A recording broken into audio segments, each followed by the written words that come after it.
5 अगस्त 2019 को मकबूजा कश्मीर को भारत में जम करने के गैर कानूनी इकदाम पर दुनिया भर में मोदी हुकूमत के खिलाफ एहतजाजी मुजाहरे हुए।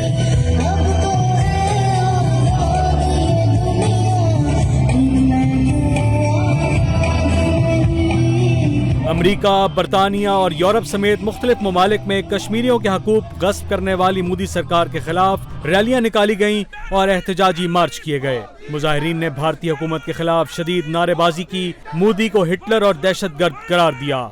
हिंदुत्व के एजेंडे पर चलने वाली भारतीय हुकूमत से कश्मीरियों को इस्तिस्वाब राय देने का मुतालबा किया। कई ममालिक में भारतीय कौंसल खानों और सफारत खानों का भी घेराव हुआ। मुजाहिरीन ने आलमी बरादरी से कश्मीरियों के खिलाफ इंसानी हकूक की खिलाफ वर्जियां रुकवाने और भारतीय हुकूमत पर इक्तसादी पाबंदियां आयद करने का भी मुतालबा किया।